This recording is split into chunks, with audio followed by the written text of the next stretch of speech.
There is something that we want to go into right off the bat. This is a person, Kota Ibushi, a former IWGP World Heavyweight Champion. This is someone, Jeremy, they were building this company around this dude as a babyface. Mm-hmm. Remember, he had the whole run where the 2-night Tokyo Dome, he defeated Jay White in an incredible match on night 2 to unify, at the time, the Intercontinental and the IWGP Heavyweight title into this World Heavyweight title. And at the end, the announcers, the entire crowd, standing ovations after an incredible 2-night performance. This looked like the guy. He was the new Tanahashi, perhaps even the new Okada, somebody that the company was going to be built around.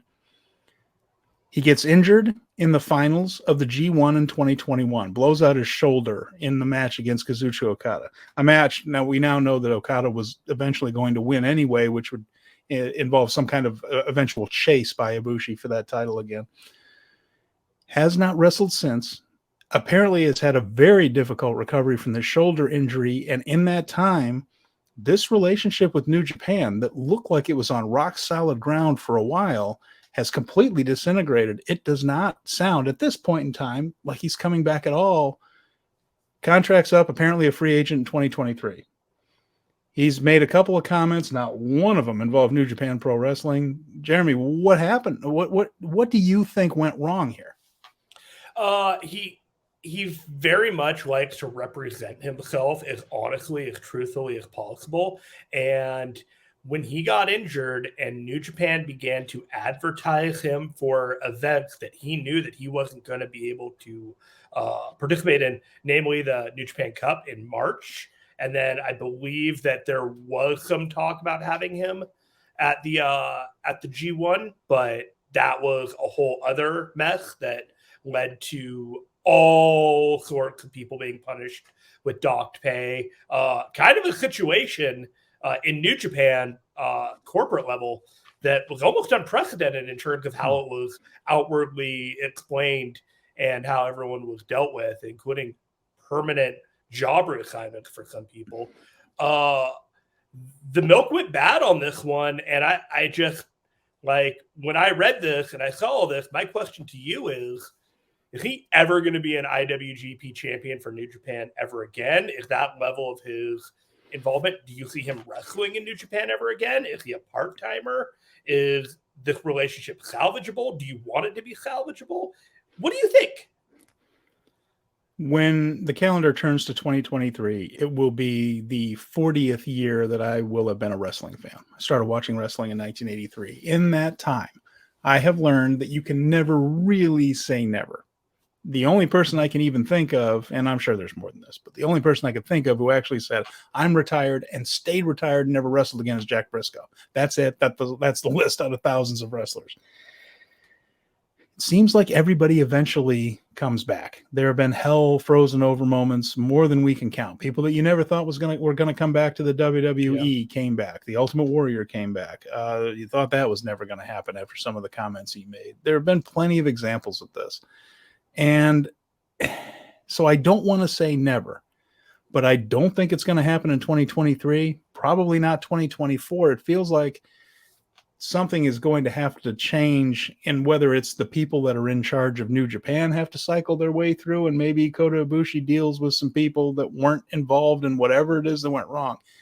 There was a terrible communication breakdown somewhere here, and New Japan started advertising him, like you said, and Ibushi seemed deeply offended that they were going to say that he's going to be here when he knew he wasn't. And I don't know if New Japan says, well, they hadn't heard that his shoulder was still that bad. I don't think Ibushi claims to have misled them at all. So something went wrong in there, and it really soured that relationship big time. He's always been a bit of a lone wolf. I mean, for a long time, he didn't sign a contract with New Japan and would make appearances for them, would make appearances for DDT and other companies as well. He was in the first junior heavyweight tournament in WWE, not the first junior heavyweight tournament, but the one they did a few years ago. The Cruiserweight Classic. He was involved in that. So he worked for anybody. And then he signed this, what was called at the time, like a lifetime deal with New Japan. It's not literal, obviously, but it was a long-term deal. His intention was to be with this company for the rest of his career. And their intention was to make him one of their key stars for the rest of his career. No question about that. I mean, they were pushing the hell out of him before he signed the contract. I mean, he was a major player for them. It's a shame, but right now it does feel like it's going to be a long time. He's talked about creating his own promotion. Who knows? A lot of people say stuff like that. Maybe he will. He's talked about AEW's come knocking. Well, of course they would. Who wouldn't at this point? This guy is one of the great talents of this generation. I do feel like there's going to have to be a fairly long cooling off period before we see this guy in a New Japan ring again. I could be proven wrong, and the guy shows up at Dominion after the right words are said, the right gifts are exchanged, the right money is signed for. The right honor is restored. I don't think I don't get the idea that it's a money thing. I think he felt either disrespected or something like that in this. And it's, so I think it's going to be a while, but I've learned never say never. Now he's not a young man. He's damn near 40 years old. And even though he looks great, like he looks great for 40, by the way. He looks great for 18. If you look at this guy and said he's 22, you'd say, boy, he looks great. It's just incredible, but he doesn't have forever, but he has headlined the Tokyo Dome before. It's not on the bucket list. So I do think that there's going to have to be a long period of peace and a lot of things, a lot of water will have to flow under that bridge before we see him again. So if you're just asking for anything right now, I would say 2025 is a possibility, but I'll bet it takes a couple of years with the way this ended. I'm gonna throw a curveball at you right now. Please. So, I'm gonna give you 4 options. 4. Ready? I'm okay. Kota Ibushi goes to AEW. Almost certainly. Sasha Banks. Sasha Banks goes to AEW and not Kota Ibushi. They both go to AEW at some point in 2023, or neither go to AEW at some point in 2023. Which one of those do you think is most likely to happen? I think Kota Ibushi going to AEW and not Sasha Banks is probably the most likely. I have a feeling and it's very possible that Sasha could show up on a crossover show. I think Sasha is probably going to work for New Japan / Stardom, Bushi Road. She'll get paid by Bushi Road for a while until Hunter opens the checkbook. And I think he's going to do it because I don't think he wants to see Sasha Banks walk out at an AEW show. Now, if Sasha Banks walked in there, there's really only one woman on the AEW roster that's in her league. It's Toni Storm and maybe Hikaru Shida. I'm not sure. Oh, you meant match-wise. Match-wise. So what is she going to do there? I mean, she could dominate, but man, the idea of her like losing matches to some of those people on the AEW roster is tough, but we've had to see her lose to people on the WWE roster that aren't on her level either. That's part of the business. I get that. I know. I feel like because of the Kenny Omega connection, there's a big connection between Kota Ibushi and Kenny Omega. Mm-hmm. Because of a healthy, relationship there, I could definitely see him going because he's going to go somewhere once he heals up. I don't see it being Noah or New Japan or All Japan, could be, but I think AEW is a little bit more likely because he has so many connections. Sasha, I just feel, is making them miss her. I think she's being very savvy with this because one of the best ways to make WWE want you is to leave and be a big deal for someone else. Then be undeniable elsewhere. They always want what they don't have.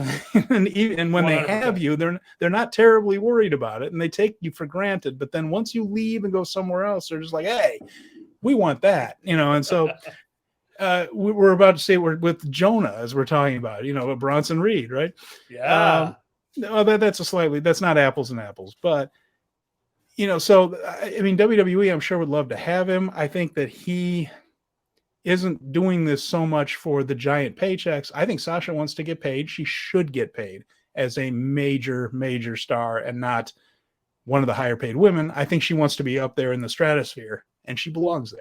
And I think by doing these other shows, she's going to get there. And I don't think you get there with AEW. This is in a kind of anything else. I would love it if Sasha Banks reset the pay structure. Just completely, just blew it all out. Just blew it all out. Just be like, they're making so much money over there, and that talent is making peanuts compared to what they're bringing in. So if we get to a point where she just single-handedly redefined like how the pay structure is done there, and she's just that undeniable. Like, no. I mean, tell me if, and I don't know what anybody's contract is, but if Bianca Belair is getting $5 less than the top men in that company, she should. It's crazy. She should get as much or more. She is a headliner. Sasha Banks is a headliner. Becky Lynch is a headliner. And like I said, I don't know what their contracts are. Maybe they do get paid. I don't know if anybody's getting Roman and Brock money, but there are levels to that, and a lot of it is timing, isn't it? It's a timing of when you negotiate with them. I think Sasha's negotiating at an excellent time right now. Like, I think she's going to get paid. She should be getting paid more than the Miz. Like, that's just how I feel about it. Like, as press savvy and as media friendly as the Miz is, she has way more upside in the media than the Miz does. And if he's getting paid on account of both his in-ring ability and what he brings, like, outside of the table, then that is a consideration that needs to be taken into account for other people as well. Yeah, and so, but to bring this back around to Kota Ibushi, so I really feel like WWE is the correct fit for Sasha, really, and headlining for WWE is the correct spot for Sasha. I think the correct spot for Ibushi, if he's not going to be in New Japan, would be an AEW run that will hopefully lead to him coming home. Surrounded by his friends. Golden Lovers tag team run. Yeah, they know that they'll take care of him. They'll take care of him in AEW. I mean, it's the best spot outside of Japan for him by a pretty good margin. Yeah, he will be treated well, and he will be treated at like way better than Takeshita. Like, obviously, like he should be treated at like Omega Moxley level is how he needs to be treated. And I think as long as everyone is on the same page with he will be just fine at AEW if that was the case. Well, there are 3 different executive vice presidents that think the world of the dude. Yeah, I don't think it's going to be a problem. So no, absolutely not. But sometimes people forget that when we're talking about these things, we have to, spell it out for them. Sure. No. I'm not saying, but I mean, again, that's just another reason why that's a better deal. Even if WWE backs up a wheelbarrow full of money for him, I mean, unless money is the only reason you're doing it, and that's fine, by the way, you're putting your body on the line every night. If you want to get paid every dollar you want to, go get it.